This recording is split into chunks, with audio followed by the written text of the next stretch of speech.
Ketika Gubernur Bali yang pada saat ini Pak Koster berani mengambil keputusan yang menurut saya keputusan beliau ini adalah keputusan yang anti mainstream dan juga out of the box untuk bisa menutup pendamping di TPSU. Dan kalau kita tarik lagi, apa yang membuat masalah sampah ini ramai? Karena belum ada solusi konkretnya, Kak. Kalau saya lihat KEK di Bali itu kan ada banyak KEK, kawasan ekonomi khusus, misalnya di Serangan, Sanur, sama sekarang yang akan dibangun di Beleng. Bisa membuat Bali itu menjadi suatu daerah yang iklim investasinya sehat. Ini menjadi ramai karena banyak pihak yang masing-masing punya kepentingan, menurut saya menyidak dan ternyata menemukan mangrove yang rusak. Mangrove yang dirusak oleh pihak pengelola BTID kan menjadi bom waktu yang akan menyingkirkan masyarakat adat setempat. Karena setiap ada narasi investasi, setiap ada wacana investasi, pasti dampak akhirnya adalah merusak lingkungan. Itu yang buat masyarakat Bali marah. Welcome to Kadek Ayudia's podcast. I'm a Balinese woman, quietly curious about the hidden layers of life. Our special guest is Adrian from Balinggi. In this segment, we'll be discussing the environmental issues in Bali that are currently in the public spotlight. Let's go! Halo semuanya, selamat datang di podcast Kadek Ayudia. Dan hari ini saya sudah bersama dengan narasumber spesial kita, anak muda yang keren banget, yang sebelumnya juga sudah lantang membicarakan tentang Bali. Please welcome Adrian dari Balinggi. Om Swastiastu, Swastiastu Kak Ayu, Swastiastu teman-teman semuanya. Terima kasih sudah nonton dan terima kasih udah hadir. Betul. Sudah nonton sih, ulang. Terima kasih udah hadir, Adrian. Semua juga sudah diundang, Kak. Terima kasih. Yang kedua kalinya. Yang kedua kalinya. Yeay. Dan respon dari teman-teman yang nonton positif semua ya. Astungkara. Hari ini kita lagi ada di tempat makan, di warung makan di Sarasa. Kesiman. Di Kesiman ya. Ya. Di sini jual apa aja sih? Di sini tuh ada jual babi guling bejir namanya. Habis itu juga ada kopi, tempat nongkrong, Kak. Oh, oke. Ya, cuman sekarang memang Lagi tutup aja gitu. karena lagi libur Ya. Lebaran ya, teman. Benar, Idul Adha. Idul Adha. Ucapin dulu ke teman-teman ya. Selamat Hari Raya Idul Adha, teman-teman. Selamat Hari Raya Idul Adha bagi yang merayakan. Ya. Semoga sehat dan rahayu selalu. Nah, hari ini kita mau ngobrol soal lingkungan sih, lingkungan di Bali sih. Mungkin sebenarnya ini adalah apa ya? Bukan fenomena ya, bisa dibilang masalah-masalah yang ada di Bali, problematika yang ada di Bali mengenai lingkungan gitu. Sebenarnya ada beberapa hal yang ingin aku obrolin hari ini. Yang pertama mungkin kita akan masuk ke yang paling rame dulu ya, ke krisis sampah di Bali ya. Masalah sampah di Bali ini. Sebenarnya tuh kayak gimana sih masalah sampah di Bali gitu ya? Aku tuh sebenarnya kayak mikir seriuh apa sih sebenarnya sampah di Bali? Kalau di luar Bali kan kayaknya ya tenang-tenang aja gitu. Apakah mungkin karena kita di blow up kah masalah ini, atau memang ada concern yang harus kita perhatikan lah di Bali ini ya? Nah, akhirnya kemarin saya pulang ke rumah di Tabanan gitu ya. Terus pagi-pagi kok asap semua gitu. Tadi pagi juga, loh kok ini asap semua gitu. Oh, di sini memang masih ngebakar sampah. Karena mungkin ya keterbatasan juga lah ya.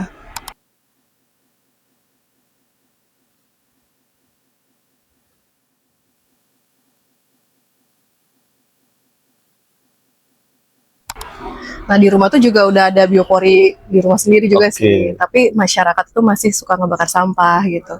Nah, sebenarnya tuh seriuh apa sih masalah sampah ini? Mungkin boleh diceritain dulu dari Adrian. Sebenarnya permasalahan sampah di Bali ini bermula ketika Gubernur Bali yang pada saat ini Pak Koster berani mengambil keputusan yang menurut saya keputusan beliau ini adalah keputusan yang anti mainstream dan juga out of the box untuk bisa menutup open dumping di TPSU gitu ya. Karena sebenarnya kalau kita track secara histori gitu kayak harusnya TPSU ini sudah tutup di sekitar tahun 2008. Karena akan menjadi bom waktu sama seperti sekarang, Kak. Kalau misalnya TPSU nggak ditutup, anggaplah misalnya Pak Koster nggak jadi nutup TPSU, pasti akan terus keterusan dan akan terus menggunung sampahnya. Open dumpingnya, sampah-sampah organik, non-organik, residu, dan sampah-sampah berbahaya yang lainnya, atau sampah P3, itu akan menumpuk di TPSU. Nah, ketika kita melihat kebijakan ini, Ini plus minus Kak. Iya. Karena seperti biasa saya kalau mengkritisi sesuatu itu pasti objektif ya. Kalau bagus saya bilang bagus pasti. Tapi kalau nggak bagus saya bilang kurang bagus. Nah, keputusan Pak Koster untuk menutup TPA Suwung ini menurut saya bagus.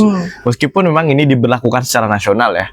Jadi di TPA hampir seluruh Indonesia kan sudah tidak diperbolehkan untuk menerima sampah, apalagi open dumping secara terbuka. Kemudian sayangnya dengan kebijakan penutupan TPA Suwung ini belum diiringi dengan solusi jangka pendek, menengah, dan jangka panjangnya. Itu dia. Kalau jangka panjang kan ada PSN ya, Proyek Strategis Nasional dari pemerintah pusat, yaitu dengan membangun PSL, pengolahan sampah menjadi energi listrik. Yang mana kalau di Bali itu rencana lokasinya di Pesanggaran, Pedungan, Denpasar Selatan. Tetapi targetnya masih jauh Kak, 2028. Targetnya baru jadi. Nah itu kan jangka panjang. Ya. PSL ini juga sudah dimenangkan oleh perusahaan Cina, kalau nggak salah namanya itu Zhejiang Weiming. Itu perusahaan Cina yang menang tender di Bali, Bekasi, dan Jogja seingat saya. Mungkin teman-teman ada yang tahu bisa dikoreksi kalau saya salah. Nah, perusahaan Cina ini yang menang proyek tender dengan tender PSL di Bali. Tetapi dengan adanya krisis kepercayaan dari masyarakat Bali dan juga masyarakat Indonesia, banyak yang meragukan proyek ini apakah berjalan atau tidak. Karena banyak proyek-proyek di Bali itu yang sudah diwacanakan tapi belum jalan. Ini yang membuat masyarakat Bali itu ragu dengan adanya wacana PSL di Bali. Kemudian kalau kita tarik lagi, apa yang membuat masalah sampah ini ramai? Karena belum ada solusi konkret ya Kak. Oke, sekarang PSL akan diwacanakan sebagai solusi jangka panjang. Pendek menengahnya apa gitu? Karena banyak sekarang aksi protes masyarakat itu di Bali, khususnya Bali Selatan, dengan membakar sampah. Nah, apakah membakar sampah ini menjadi solusi? Menurut saya tidak, karena akan melahirkan masalah baru, polusi udara dan masalah-masalah lain. Makanya ketika makanya ketika ada aksi protes masyarakat yang membakar sampah, saya pada saat itu langsung membuatkan konten, memberikan edukasi bahwa membakar sampah ini bukan solusi. Ini akan melahirkan masalah baru dan masih ada kok cara-cara lain untuk bisa menyindir pemerintah. Contoh misalnya kita buktikan kepada pemerintah bahwa masyarakat Bali itu nggak sebodoh itu kok. Masyarakat Bali punya metode-metode pengolahan sampah yang sedari dulu sudah ada. Dan saya yakin masyarakat Bali juga, meskipun nggak semua ya, karena kadang-kadang ada oknum yang nakal-nakal juga buang sampah sembarangan. Karena saya yakin masyarakat Bali punya metode, misalnya kalau di Buleleng itu kan tebelnya masih luas, jadi dia langsung dibuang ke tebel langsung, organiknya gitu. Yang non organik ada pengolahannya khusus gitu. Contoh misalnya yang ini yang saya bawa ini teman-teman, bingkai ini terbuat dari limbah plastik yang saya dapatkan waktu mengisi acara hari Minggu lalu di Rumah Plastik Mandiri Buleleng, Petandakan. Nah ini Rumah Plastik Mandiri ini merupakan salah satu tempat pengolahan sampah yang menurut saya bagus sekali, bisa mengolah berbagai bisa menyulap limbah plastik menjadi berbagai produk nilai jual. Bahkan mereka juga membuat pelang-pelang jalan Kak, tiang-tiang lampu, kemudian membuat limbah plastik menjadi aspal, kemudian menjadi pintu bahkan dan juga tangga. Jadi banyak produk yang disulap oleh teman-teman di Rumah Plastik. Rumah Plastik Mandiri di Buleleng. Menurut saya ini bagus sekali. Cuman sayangnya belum banyak pihak-pihak pemerintah atau PD-OPD selain daerah Buleleng yang bekerja sama dengan Rumah Plastik Mandiri. Kemudian ini juga nih. Ini adalah limbah plastik juga yang disulap menjadi plakat. Kalau ini di TPS 3R Punggul, Badung, ada yayasan Punggul Hijau namanya. Mereka itu menyulap limbah plastik menjadi plakat yang siap jual. Dan ini saya sedang berkolaborasi juga membantu mereka promosi agar bisa dijual. Karena salah satu kampus di Denpasar, IPBI, itu sudah bekerja sama dengan TPS 3R Punggul ini dengan memberikan plakat wisudanya itu berbahan dasar plastik. Plastik ini. Ini gitu. Bahan apa ya? Plastik juga. Oh ya? Plastik, semua plastik. Oh, saya kira Kelihatannya seperti kayu. kayu ya. Ini dia ada yang patah. Nah ini Kak, Oke. kelihatan bahannya plastik. Keren banget, keren banget. Gitu. Mereka menyulapnya dengan gipsum ya, jadi tinggal dicetak aja. Nah ini juga yang lagi rame nih. Mungkin teman-teman di Bali pasti tahu ini ogoh-ogoh apa, miniatur ogoh-ogoh ya.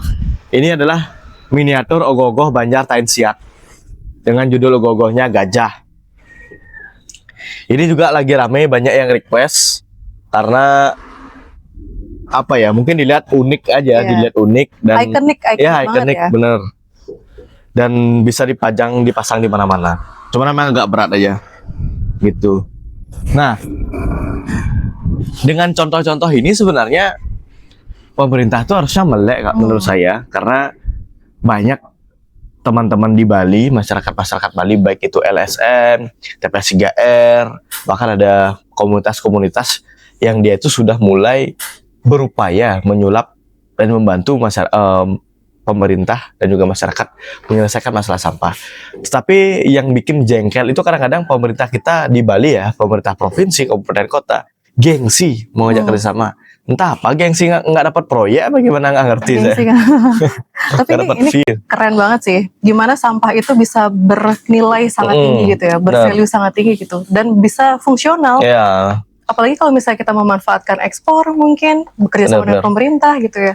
Benar-benar. Iya. Nah ini juga Kak, jadi ini kan kalau di TPS 3R Punggoli bisa menyulap limbah plastik sama sebenarnya bisa disulap sebagai jadi apa aja. Jadi apa aja ya. Nah kebetulan ini saya dapat undangan kemarin dari Sustainix namanya. Ini tuh kayak sistem terintegrasi pengolahan sampah kan. Dari masyarakat orang Bali juga yang punya, cuman lagi tinggal di Jakarta beliaunya. Ini tuh lagi mencoba menjual plakat-plakat ini Kak, ekspor tadi di Amazon. Oh ya, di Amazon bisa. Mereka lagi mencoba menjual plakat-plakat dari TPS 3R Punggol ini agar bisa diperjualbelikan di Amazon. Artinya apa? Plastic is not your enemy. Yes. Kan banyak yang bilang, kalau slogan yang tadi itu sebenarnya dipasang gede-gede banget di rumah plastik mandiri, ada tulisannya plastic is not your enemy. Banyak soalnya masyarakat yang bilang plastik itu adalah musuh masyarakat. Plastik itu adalah ya berbahaya lah dan harus dihindari lah.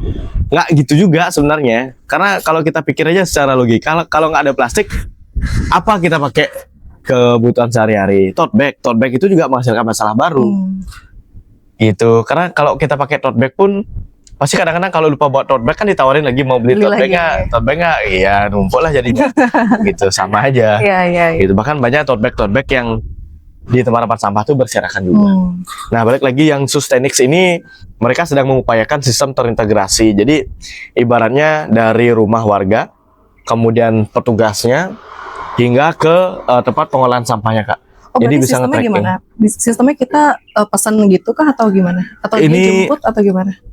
Kalau ini tuh sebenarnya lebih ke websitenya aja Kak. Oke, website. Sistemnya aja. Jadi nggak yang petugas tuh mereka nggak nyediakan karena mereka baru launching juga ya. Mungkin mereka bakalan nyediain petugas atau gimana. Karena kemarin baru launching sistemnya yang menawarkan petugas-petugas di TPS 3R itu bisa dicek di trackingnya dia udah sampai mana, jam berapa jemputnya, berapa jumlah sampah yang diangkut, kayak gitu sih Kak kalau Sustainix ini. Tapi menurut saya keren banget. Keren, artinya ada upaya dari masyarakat gitu. Nah ini juga nih untuk soal sampah ya. Ini adalah brosur yang saya dapatkan dari tim percepatan pengolahan sampah di Bali. Yang mana isinya bagus banget kalau dibaca Kak. Ini tuh judulnya Pedoman Gerakan Bali Bersih Sampah, Pengolahan Sampah Berbasis Sumber dan Pembatasan Plastik Sekali Pakai.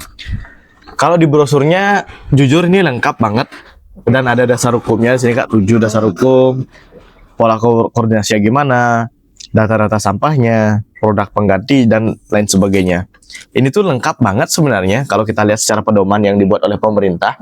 Tapi masalahnya gapnya kan sekarang kenapa di masyarakat itu belum semuanya bisa melakukan.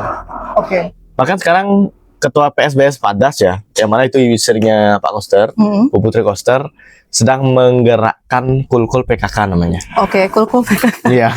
Jadi pagi-pagi kentung-kentung gitu. Kentung-kentung Kulkul, bersih-bersih gitu. Kalau saya lihat secara objektif lagi-lagi jujur bagus. Tapi secara implementasi di lapangan belum belum maksimal. Karena waktu saya ke beberapa desa itu, saya kan iseng-iseng nanya gimana program Kulkul PKK. Aduh, pangkuala-kuala gen aslinya, artinya itu kan cuma sekedar aja, simbolis aja, seremonial aja. Tapi aksi nyatanya nggak ada, hasilnya sama aja. Makanya menurut saya solusi yang paling pas untuk menyelesaikan masalah sampah ini adalah kolaborasi pentahelix. Artinya semua masyarakat harus mau bekerja sama, pemerintah, akademisi, masyarakat, generasi muda, dan juga media. Wow. Karena media itu penting untuk bisa menyalurkan informasi-informasi. Jadi untuk bisa mengedukasi lah. Ya. Gitu. Keren banget sih. Banyak banget yang harus ditanggepin. Apa dulu yang pertama nih? Soal mungkin produk-produk ini dulu kali ya. Nah, kita sebenarnya harus apresiasi sih untuk teman-teman yang mengupayakan gimana kita bisa mengolah sampah ini ya. Gimana kita bisa berdampingan dengan sampah ini ya. Kalau kita bisa lihat di Cina gitu. Di Cina tuh sekarang malah butuh banyak sampah untuk mereka olah lagi gitu, untuk menjadi barang lagi yang bernilai tinggi gitu. Nah, kita sebagai masyarakat juga kalau bisa support teman-teman ini sih, support teman-teman yang sudah mengeluarkan produk mungkin kita beli, kita promosiin gitu, kita bareng-bareng gitu lah ya. Dan mungkin yang untuk dirimu bilang tadi ya soal pemerintah nggak mau bekerja sama itu, ya semoga mulai membuka mata lah ya. Maksudnya kita harus bekerja sama bareng, sama teman-teman, sama masyarakat gitu. Jangan gengsi lah. Jangan gengsi gitu ya. Ya kalau ada yang bisa, yang hebat yang bisa bantu kita menyelesaikan masalah ini, ya udah ayo kita bareng-bareng gitu, sama-sama. Nggak harus yang siapa yang paling hebat, siapa yang paling apa gitu ya. Dan masalah soal Kulkul tadi ya, itu experience pribadi juga sih. Gimana tuh, Kak? Saya juga nanya ke teman-teman lah ya, ke ibu-ibu yang saya kenal lah. Gimana kegiatan Kulkulnya? Kan udah beli alatnya lah ya, udah semangat lah gitu. Ya ampun, ini cuma foto-foto gitu. Nah itu dia mungkin ada mungkin ada miskom sampai ke bawahnya itu sih yang kita perlu awasi juga ya, Adrian ya. Nah itu aja sih.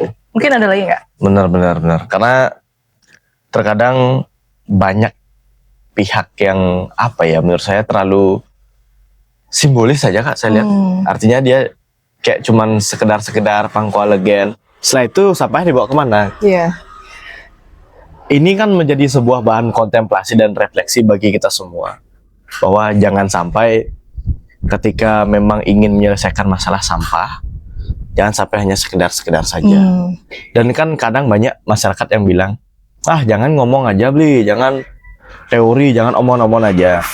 Kalau tidak ada edukasi, bagaimana kita mau mempengaruhi pola pikir masyarakat dan kebiasaan mereka untuk bisa lebih bersih gitu. Bahkan saya pun di rumah kan sudah mulai milah sampah karena syukurnya TPS 3R di Dauh Purikauh itu bagus ya, artinya mau dia memilah sampahnya, petugas saya udah nggak bandel-bandel lagi gitu. Karena kan dulu tuh banyak petugas nakal yang masyarakat udah milah naik ke truk, naik ke pickup, campur kayak gitu. Nah, selain mau mulai milah sampah, kebetulan saya ada kerjasama dengan Magifam. Apa itu? Maggot, pengolahan maggot. Iya. Tapi kan karena saya baru belajar, jadi ini ada cerita lucu, saya baru belajar. Baru dikasih maggot, besoknya udah mati dimakan semut. Challenging ya? Oh iya, Kak, karena harus ditaruh di tempat yang lembab, ada sabuk kayunya. Nah, malah pacar saya yang lebih subur maggotnya. Emang jago. Dia lebih subur maggotnya. Saya mati maggotnya semua. Karena tapi kan kalau dari sistem Magifam tuh seminggu diambil. Jadi food waste yang udah diolah, bahkan ada yang belum selesai dimakan sama maggotnya, langsung dibawa ke tempat pengolahannya Magifam. Oh gitu. Mereka yang lanjutin. Ya? Mereka udah yang ngelanjutin kayak gitu, Kak. Dan bagusnya dengan penggunaan maggot ini kan satu magikit ya, kayak ember gitu deh. Satu ember, kayak ember maggot gitu. Kayak tempat itu bisa nampung sekitar saya 30-50 kilo food waste. Sampah sisa makanan aja. Jadi habis makan kan sisa tulang, daging yang nggak habis dibuang ke sana, dia dimakan sama maggotnya. Habis itu ya tinggal kasih Magifam aja. Oh keren. Kayak nah gitu. Ini gimana kalau teman-teman ada yang mau boleh nanti kepoin di Magifam. Di bawah Instagram ada sama TikTok. Wah keren banget sih. Magifam. Keren. Nah kalau misalnya ini ya, bapak saya tuh kan sangat concern banget nih sama sampah nih ya. Ngurah tau lah. Dari dulu tuh kita di rumah selalu milah sampah, emang udah dari habit lah dari lama gitu ya. Nah, sekarang itu kayak gregetan banget, ini kenapa ya Bali ini sampahnya gimana ya? Semoga bisa nanti kita terbiasa gitu lah ya. Tapi saya yakin sih, ini tuh kayak semacam tekanan untuk orang Bali untuk bisa lebih punya level kesadaran yang lebih tinggi sih. Kalau kita bisa sadar nih ya. Dan juga mungkin yang menjadi kendala kita nih, aku tadi kepikiran sih, kayak kenapa ya kebijakan ini tidak dibarengi dengan solusi di saat yang bersamaan gitu. Kenapa kayak misalnya kebijakannya udah ada, tapi solusinya harus mikirin dulu gitu, nggak langsung berbarengan gitu. Nah ini kan yang membuat polemik-polemik di bawah gitu, yang membuat masyarakat bingung. Nah ini sih yang mungkin miskom di antara pemerintah dan masyarakat itu sendiri ya. Benar. Adanya disintegrasi sih. Nah itu benar dia. Disintegrasi ya, miskomunikasi ya juga gitu. Harusnya siap dulu nih, siap dulu, baru kita jalanin gitu. Benar. Karena saya lihat juga beberapa pejabat itu, pemerintah pusat bilang A, provinsi bilang A, kabupaten kotanya beda nih. Gitu. Jadi integrasi komunikasi ini yang penting sebenarnya, karena kalau misalnya mereka hanya mengutamakan kepentingannya masing-masing ya susah. Gitu kan sekarang di Bali banyak ya warna-warni. Partai itu juga berkaitan itu, politik-politik kepentingan itu. Dan juga yang paling penting, kalau misalnya kita ngomongin sampah, yang paling krusial adalah politik anggaran. Kenapa politik anggaran penting? Ibaratnya ya sekarang aja lihat anggaran komunikasi ya pemerintah Provinsi Bali itu seingat saya lebih tinggi daripada anggaran pengolahan sampah. Nggak tahu udah dirubah apa gimana pada perubahan anggaran tahun ini. Karena kalau misalnya anggarannya kecil, saya yakin nggak akan jalan. Meskipun memang secara praktik di lapangan kan pasti ada yang menduga dan mencurigai bahwa nanti petugas-petugasnya korup nih, ditilap atau gimana. Ya gimana ya, masalahnya masyarakat kita juga sering bermain ya. Susah juga gitu loh. Makanya pemerintah itu memang cerminan dari masyarakat. Gimana pemerintahnya, masyarakat pasti kayak gitu. Gitu. Itu saya setuju banget sih. Memang makanya ya semoga ya konten-konten kayak gini ya, Adrian juga memberikan edukasi di sosmed gitu, bisa meningkatkan kesadaran teman-teman lah ya secara kolektif. Nah kita mungkin next ke topik lain kali ya. Siap gas Kak. Nah sekarang kan lagi rame soal isu pembangunan kawasan ekonomi khusus ya, KEK ya, bacanya apa? KEK. Nah ini tuh beririsan sama mangrove, konservasi mangrove. Banyak master plan yang bilang kalau ini tuh sebenarnya ekoturism, jadi tuh sebenarnya udah dipikirin lah secara green development gitu. Tapi in reality kita nggak tahu nih gimana nih. Nah kalau menurut Bu Adrian gimana? Sebelum melanjutkan videonya, kami ingin menyampaikan bahwa podcast Kadek Idea kini sudah bisa didengar di Spotify melalui podcast Kadek Idea Ruang Jeda. Sekarang kami juga membuka membership untuk video eksklusif khusus member yang hadir setiap bulannya. Jika ingin bergabung, klik join di kolom komentar atau klik link membership di deskripsi. Sebenarnya begini Kak, kalau saya lihat KEK di Bali itu kan ada banyak KEK, kawasan ekonomi khusus, misalnya di Serangan, Sanur, sama sekarang yang akan dibangun di Beleleng. Kawasan ekonomi khusus ini sebenarnya kan tujuannya untuk bisa membuat Bali itu menjadi suatu daerah yang iklim investasinya sehat. Tetapi secara praktik di lapangan, terkadang kawasan-kawasan ekonomi khusus yang dikelola oleh, misal kalau di Serangan kan BTID ya. Jadi BTID ini adalah perusahaan yang mengelola kawasan KEK. Kan masih banyak yang terkadang salah persepsi bahwa BTID yang punya KEK. Dia itu dari yang saya baca, mereka yang mengelola, mereka yang bertugas dan bertanggung jawab untuk mengelola. Jadi bukan mereka yang punya. Kemudian kita berbicara positifnya dulu nih kayak selalu negatif ya. KEK ini membuka lapangan pekerjaan. Itu cukup penting menurut saya. Karena di Bali kan banyak orientasi masyarakatnya masih kepada kerja di hotel ya, kerja di restoran, kerja di kafe. Nah, dengan adanya KEK ini memberikan ruang pekerjaan baru bagi masyarakat Bali yang ingin keluar dari konteks pariwisata. Misal, dengan adanya Rumah Sakit Bali Internasional, Bali International Hospital yang di Sanur, kemudian juga dengan pembangunan tempat-tempat baru lah yang memang sebagai penunjang investasi di sana. Itu menurut saya bagus. Contoh, kita balik lagi ke Serangan. Kenapa Serangan ini menjadi ramai? Karena banyak pihak yang masing-masing punya kepentingan menurut saya. Contoh yang kemarin ramai itu kan dibilang pansus TRAP DPRD, TRAP DPRD itu datang ke Serangan untuk menyidak dan ternyata menemukan mangrove yang rusak. Mangrove yang dirusak oleh pihak pengelola BTID. Nah, ini jelas-jelas salah. BTID kan memang salah. Gitu. Kemudian banyak juga yang menduga BTID ini akan menjadi, bisa dibilang bom waktu yang akan menyingkirkan masyarakat adat setempat. Kalau ini saya belum tahu pastinya karena dari sekian banyak informasi yang saya dapatkan, bahkan saya udah ngobrol langsung dengan pihak KEK, dengan beberapa teman-teman saya memang tinggal di Serangan.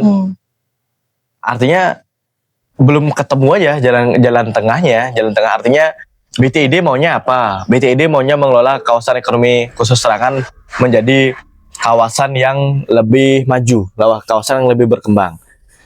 Masyarakat Serangan juga pingin jangan sampai masyarakat Serangan terpinggirkan gitu. Artinya ini perlu istilahnya tuh negosiasi yang betul-betul masif harusnya.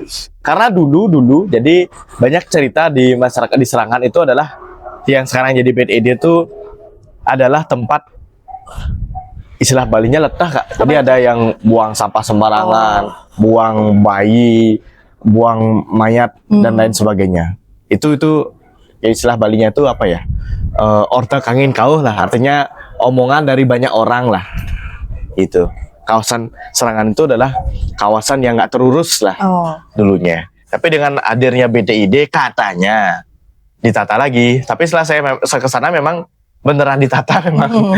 Karena kan di setiap Kuningan masyarakat Bali, saya juga sembahyang ke Pursakenan, Kak.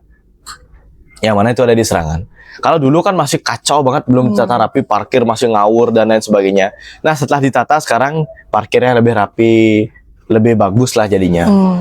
Gitu. Plus minus sebenarnya hadirnya KEK ini, hadirnya BTID di KEK ini, karena isu-isu yang beredar menurut saya terlalu liar, Kak. Ditambah lagi sekarang ya balik lagi krisis kepercayaan. Iya, itu sih yang menjadi masalah utamanya sih. Terus ada juga yang mengait-ngaitkan TPA Suwung ditutup dengan alasan BTID. Nah, itu saya belum tahu itu ya. Apakah benar atau gimana, itu kurang tahu. Iya. Nah, itu sih sensitif. Ya sebenarnya positifnya banyak sih. Apalagi digadang-gadang jadi next to buy. Ya, betul. Ya which bagus banget kalau misalnya untuk kita di Bali gitu ya.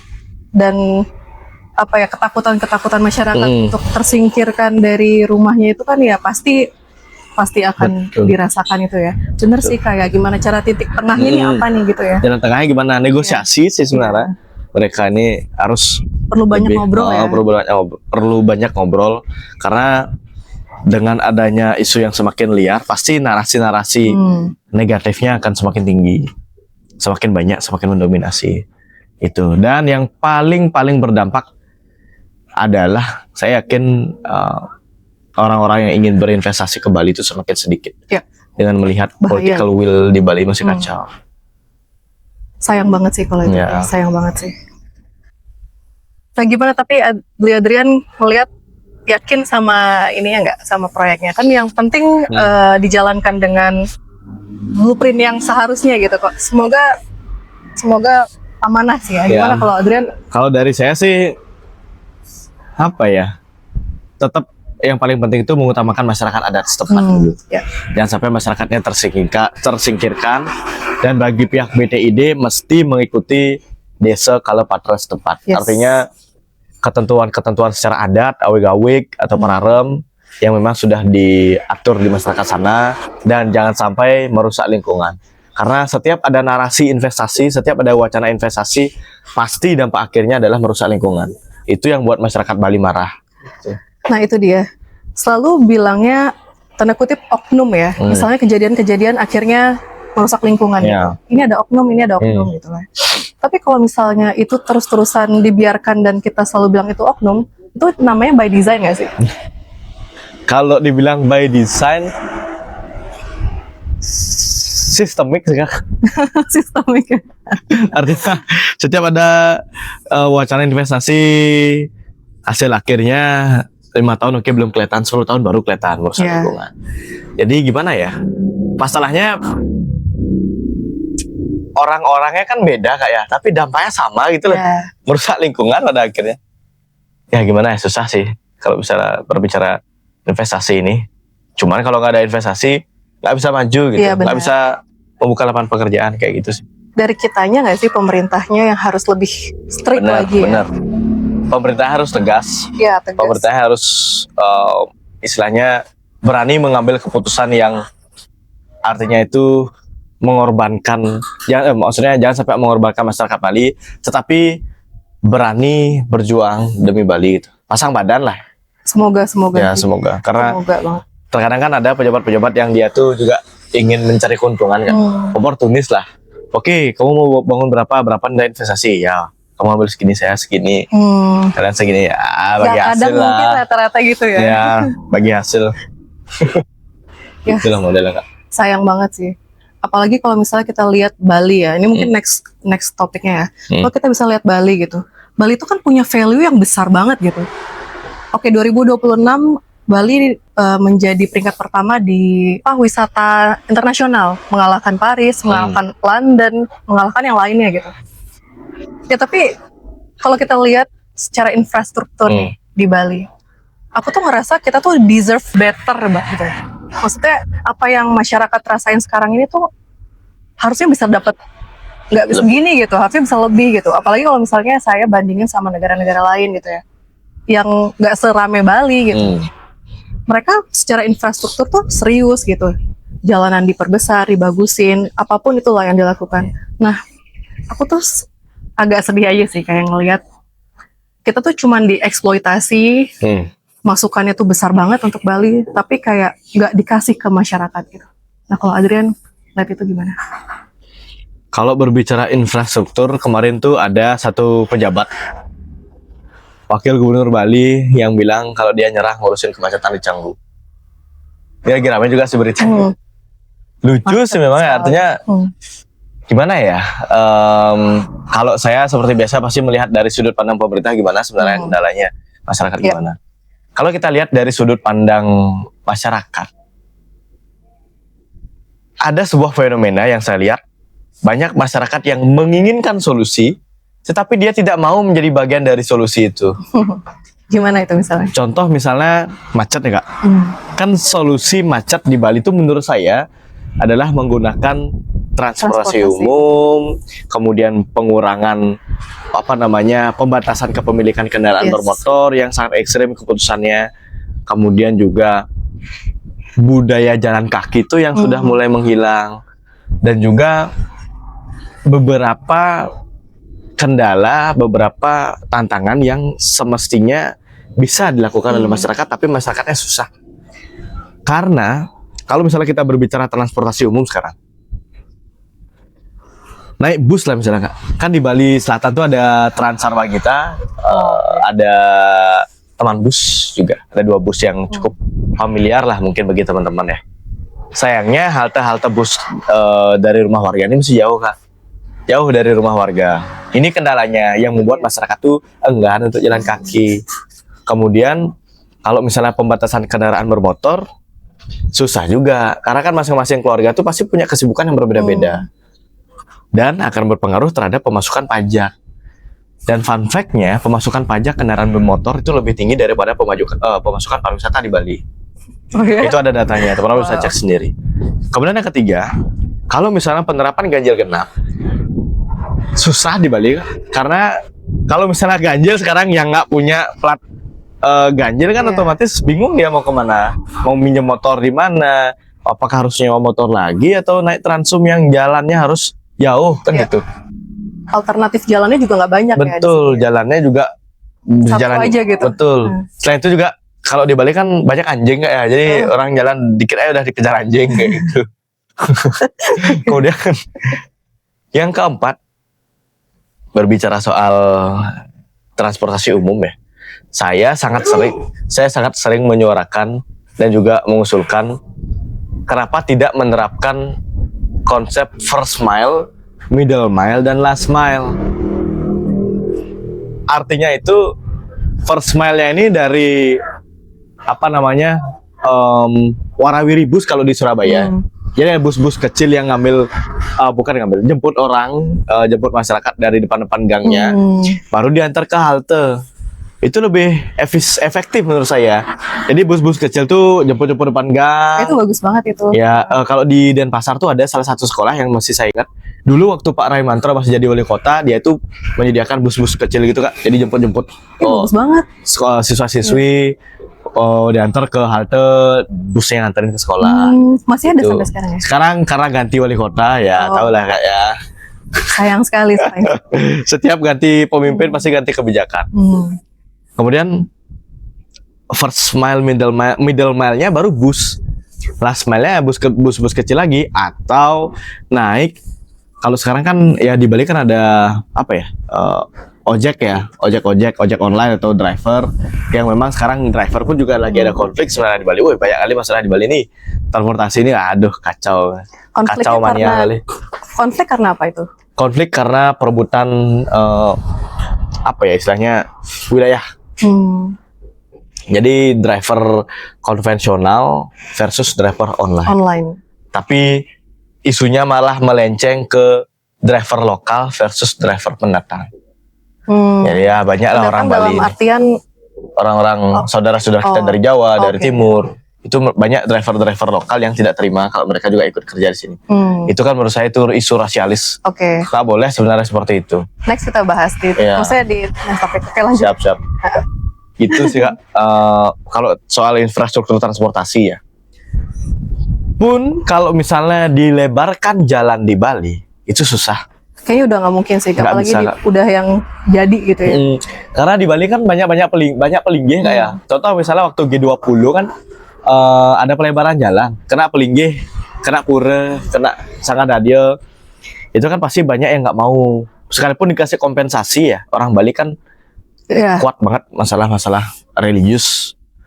religiusnya kuat, tapi di kehidupan nyata nggak ada apa. Pi bohong, pi benar gitu. Nggak semua ya. Nggak bercanda. Tapi itu serius ya.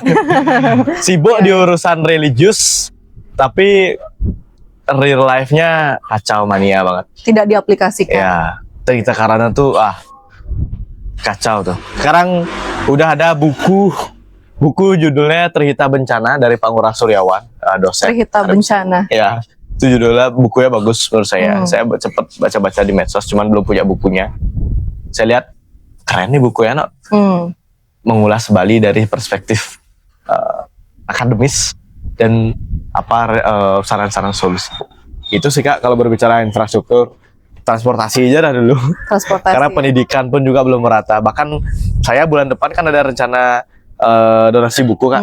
Sekarang tuh udah terkumpul cukup banyak buku di rumah saya yang mana dapat dari semeton Balinggih. Banyak semeton Balinggih yang donasi buku ke saya, ada tulis. Oh bisa nanti kita kalau teman-teman mau langsung ke Balinggih aja. Gas bulan depan rencananya di Karangasem. Oh di Karangasem. Karena Karangasem dari dulu masih menjadi wilayah yang 3T ya beberapa desanya. Tertinggal, terluar dan terdalam lah, terpinggirkan lah daerah 3T. Keren ada gerakan nyata ya teman-teman ya. Balinggih selalu ada gerakan nyata. Pasti biar nggak dibilang omon-omon aja. Sebenarnya pasti banyak lah yang dilakuin di belakang lah ya, yang nggak dipublish lah ya. Nah sekarang daripada disalahpahami, upload aja semuanya, publish semuanya, kita bareng-bareng aja ya. Banyak banget yang bilang beli ini ngomong aja. Padahal saya sebenarnya nggak ingin mempublish. Kadang-kadang hasil nyata itu kan hasil pribadi. Dan banyak yang belum tahu kalau saya setiap bulan itu donasi langsung gitu Kak. Jadi ada beberapa misalnya yayasan Panti Asuhan Samaritania namanya, itu di Pedungan. Itu donasi baju gitu. Terus sebelumnya juga pernah ke Panti Asuhan Bali Assalam di Sedap Malam, donasi juga kayak gitu. Bahkan kalau di jalan-jalan pun ketika ketemu adik-adik jualan tisu, anak-anak jualan tisu tuh pasti saya beli kok. Oh nice. Saya paling nggak bisa lihat orang kesusahan. Nice. Gitu. Berarti ini kita sefrekuensi sama teman-teman di Iya. YouTube Ruang Jeda juga nih. Soalnya kita juga aktif nih teman-teman komunitas ini Wah, untuk gas. berbagi, untuk ya pokoknya setiap bulan pasti ada Keren. aktivitas. Collab nanti. gas. Collab. Ternyata. Nah, ngomongin soal transportasi dulu kali ya. Transportasi ini gimana ya? Harus sih kita punya angkutan umum yang memadai gitu, yang dijalani lah gitu. Kok kayaknya ya dulu lah saya bisa lihat angkot-angkot gitu ya, seenggaknya ada angkot. Iya. Sekarang tuh bener-bener nggak ada sama sekali. Semua orang tuh harus punya kendaraan sendiri, punya motor, punya mobil gitu. Dan jalan kaki juga sekarang udah ditinggalkan. Katanya mungkin panas ya, emang panas banget sih, panas banget. Benar. Tapi ya sayang banget sih soal transportasi ini nih. Soalnya kemacetannya udah parah banget nih. Benar. Saya ngelihat ini lebih parah dari Jakarta. Udah ngalahin Jakarta ini macetnya ini. Terus juga mungkin infrastruktur ya, kan kita nggak boleh bikin jalan layang ya di Bali ya. Di Bali itu dilema. Ada istilah Balinya itu talu hapet batu. Apa itu? Jadi telur yang dijepit oleh batu. Maju kena, mundur kena gitu. Kalau misalnya ingin buat jalan layang, kan pasti akan melewati pelinggih-pelinggih, pura-pura. Itu banyak masyarakat, terutama tetua-tetua adat di Bali yang nggak mau dan nggak setuju karena dianggap melangkahi Tuhan gitulah istilahnya. Kemudian kalau nggak boleh bangun di jalan layang, bawahnya bisa menggali enggak juga bisa, Kak. Bikin bawah tanah itu Kan wacana MRT itu kan belum jadi juga. Yang di Sentral Parkir Kuta. Terus kenapa itu masalah? Karena kalau mau buat MRT ya yang menggali tanah di Bali, itu pasti akan kena saluran-saluran air. Pura-pura beji kalau di Bali itu. Saluran-saluran air yang akan kena, kemudian juga kedalaman tanah kan pasti dalam banget tuh kayak. Nah, itu pasti berpengaruh juga dengan kondisi tanah-tanah Bali juga. Yang mana tanah-tanah Bali itu kan banyak aliran-aliran airnya gitu kan. Contoh misalnya beberapa danau gitu. Pengairannya nyambung ke pura-pura beji, ke sungai-sungai. Itu yang membuat kesusahan kalau dilihat secara general ya. Dilihat secara kasat mata gitu. Susah sebenarnya kalau di Bali itu bangun jalan layang nggak bisa, bangunan melebihi pohon kelapa nggak bisa, nggak boleh, bukan nggak bisa ya, nggak boleh sih lebih tepatnya. Kemudian menggali juga nggak boleh gitu. Sama misalnya infrastruktur nih berkaitan dengan alih fungsi lahan. Di Bali kan nggak boleh membuat bangunan melebihi pohon kelapa kan. Sedangkan kalau kita membuat bangunan yang melebar, tanahnya akan semakin habis, tanah juga makin mahal. Terus apa dong solusinya? Kan jadi ini menjadi topik perbincangan yang sangat-sangat seru menurut saya. Karena belum ada solusi ketika ada generasi muda seperti kita misalnya Kak, yang dia tuh baru nikah, dia mau buat rumah, beli rumah, tapi nggak boleh bangun, nggak boleh naik gitu, nggak boleh buat rumah tingkat gitu misalnya kan. Terus di mana dong dia harus beli rumah, di mana dia harus tinggal? Gitu, apalagi yang nggak punya rumah ya, mohon maaf dari keluarganya atau gimana ya, di mana dia harus tinggal? Dilema Kak, dilema. Bali ini dalam dilema. Ada wacana yang membuat rumah rusun lantai 5 itu. Nah itu gimana itu? Nah itu juga banyak yang nggak setuju, karena melebihi pohon kelapa Kak. Itu melebihi pohon kelapa? Iya, dianggap melebihi pohon kelapa, kayak gitu gitu. Rusun-rusun di Bali itu dikit yang laku Kak. Rusun-rusun di Bali itu seingat saya tuh di kampus saya bahkan ada rusun Awunut namanya. Itu pun dikit, palingan teman-teman yang dari Jawa tinggal di sana. Orang-orang Balinya gengsi. Gitu ya. Lebih baik dia nyewa villa kan, party itu malam-malam ke Canggu, mabuk. Itu sebenarnya udah nggak keren lagi nggak sih sekarang? Sekarang tuh lagi zaman hidup sehat gitu. Nggak keren ke, wanen ke. Nah terus ya, apa lagi ya? Soal pejalan kaki ya. Kalau kita lihat trotoar di Bali tuh nggak proper gitu ya. Maksudnya kita bisa rapihin, bisa bikin bagus. Nah itu tuh gimana tuh? Saya melihat masyarakat lebih dari fokusnya lebih ke kebiasaan. Kebiasaan. Ya, karena kalau misalnya ingin membudayakan jalan kaki kan harus ada niat dulu, Kak. Niat dulu. Cuman harus diiringi dengan fasilitas. Jadi menurut saya harus bersamaan nih, Kak. Harus bersamaan antara kebiasaan masyarakat yang mulai dibudayakan jalan kaki dengan trotoar atau fasilitas umumnya yang harus diperbaiki. Karena kalau misalnya fasilitas umum duluan, oke udah rapi nih, nggak ada jalan kaki kan percuma. Anjing aja lewat jalan sana.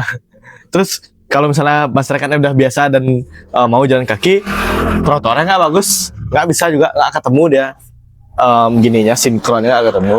Makanya menurut saya harus betul-betul saling mengerti deh, PR bersama, PR bersama. Cuman ya lagi-lagi pasti masyarakat akan menyalahkan pemerintah, karena mereka yang memegang anggaran dan kebijakan untuk bisa membenahi itu. Berarti kalau misalnya itu tidak diaplikasikan, anggarannya kan tetap ada ya? Nah, itu kemana itu akhirnya menyerapnya? Setahu saya sekarang di Bali itu banyak event.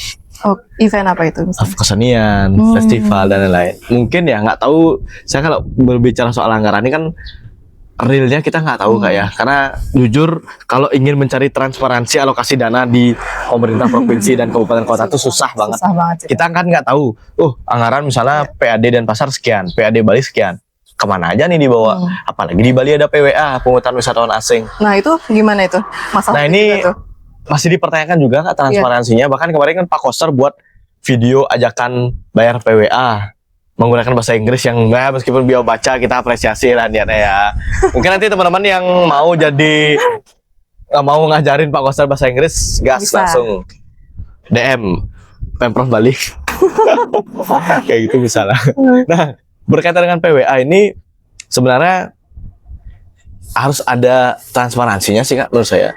Apakah PWA ini nggak bagus? Menurut saya bagus-bagus saja. Karena nominalnya kecil bagi wisatawan Kak, 150.000. Orang Bali juga bisa bayar kan gitu. Artinya harus apa ya? Lebih dibuka lah, budayakan transparansi kepada masyarakat agar kepercayaan masyarakat itu lebih bangkit gitu. Karena kalau kita berbicara soal anggaran, percuma rasanya kalau misalnya kita nggak tahu mereka tuh bawa kemana aja anggarannya Kak. Susah. Makanya kalau misalnya Kak Ayu nanya sisa-sisa anggarannya itu dibawa kemana, jujur saya nggak tahu. Saya nggak diberitahu. Udah tahu tapi pernah nggak tahu. Waduh, memang nggak tahu Kak. Karena transparansinya kita susah nyari kalau di Bali. Pusat pun juga susah kadang-kadang kan Kak. Harus digitalisasi sih. Nah itu dah. Makanya ada apa ya blockchain yang menawarkan pemerintah Bali itu. Ini satu company juga dengan Sustainix yang tadi. Dia tuh menawarkan pemerintah provinsi Bali dan juga Pemkot Denpasar menjadi percontohan transparansi anggaran melalui blockchain. Nice. Tapi belum. Tapi itu akan menjadi polemik juga sih, maksudnya bukan polemik ya. Untuk yang jadi untuk yang suka bermain ya pasti akan kesulitan. Tapi untuk yang jujur ini aman aja dan membuat masyarakat jadi semangat lagi. Betul. Gitu, jadi percaya lagi gitu sih. Betul. Karena yang dibutuhkan oleh Bali dan Indonesia sekarang kepercayaan. Krisis kepercayaan.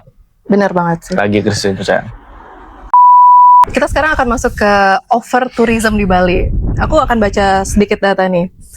Jadi kedatangan turis kita menyentuh 15 juta orang per tahun, sementara penduduk lokal kita hanya 4,3 juta jiwa. Oke. Nah, tunggu dulu. Di sini detailnya adalah wisatawan mancanegara asing itu 6,2 juta dan wisatawan domestik 10,5 juta kunjungan. Nah, over tourism ini kan menimbulkan banyak masalah juga ya untuk masyarakat Bali ya. Entahlah mungkin masyarakat Bali merasa tertekan atau apapun itu. Nah, kalau Adrian sendiri melihat over tourism ini kayak gimana?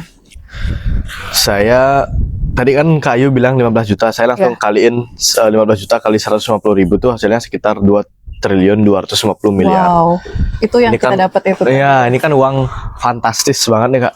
Artinya kalau anggaran sebanyak ini dialokasikan dengan tepat, saya yakin Bali bisa lebih baik kok. Yes.